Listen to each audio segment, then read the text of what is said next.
Hello, my name is Stephanie Hanley, and for my special populations presentation, I did it on anxiety disorders in college-aged students. So to start us off, psychiatric disorders are some of the most common, yet least talked about issues affecting college students today. Over 40 million young adults are affected by anxiety, and college-age students report significantly higher than average stress levels. As you can see here, females are more likely to be diagnosed with an anxiety disorder than males. This can be explained by the fact that women are more likely to seek medical care than men. Another important factor to consider is socioeconomic status. People that come from a lower socioeconomic standpoint are less likely to have good access to healthcare, and thus less likely to be treated for or even diagnosed with an anxiety disorder. So this graph up here omits an entire section of the college population that may not have had the ability to be diagnosed in the first place. On this next slide here, we see that college students have a lot of factors that play into why these anxiety disorders are seen at such a high rate. So college students are at an important time in their lives when they need to decide on what they want to work towards and how they're going to get towards their future career. For many, it is the first transition away from home, where they will have to learn how to balance intense schoolwork, friends, family, important exams, their own health, as well as finances. One thing we can all agree on is that attending university comes with a pretty big price tag. Many students have to work in order to pay for their classes each semester. On top of paying for their daily needs, when rent, electricity, and grocery bills add up, it is clear to see why this is a factor that makes college students more likely to experience anxiety disorders. This picture, taken from the video If the World Were 100 People, shows that not many people attend college when you look at the entire population. Some people are more likely to attend college than others based off of their family history and educational background alone.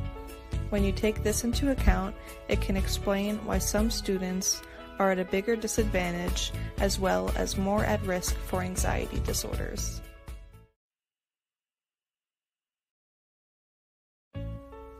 So, why is this important? On top of the high levels of anxiety among college students, many campuses have a significant problem with drinking as well. This can further lead to depression, and the combination of these factors may explain the high rates of suicide attempts on college campuses. The mental and physical health of students is not being put first. This is not an issue that having a few more counselors can fix. It is an issue within the curriculum and how students are viewed by society and the university. Anxiety disorders and the other comorbid illnesses should not be normalized. They should be addressed. What can be done to help these students? One study found that fish oil can be used to help reduce anxiety in young adults. Fish oil can potentially be taken as a preventative measure used before students are diagnosed in the first place. Of course, more research must be done for this supplement, as well as a multitude of other supplements aimed at stress reduction before any final conclusions can be made. Another study done on graduate students recommends mindfulness-based stress reduction training as a form of therapy. It teaches students how to deal with their stress as well as moderate negative emotions. Supplements and therapy can be costly and inconvenient for many students, as some colleges provide more resources than others.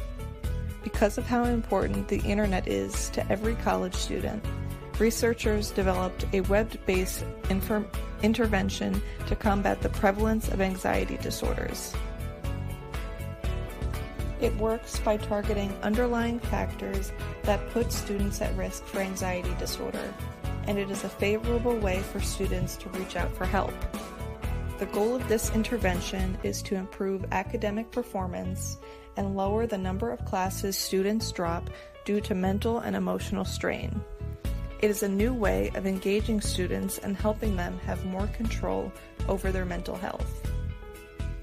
Now we have some discussion questions.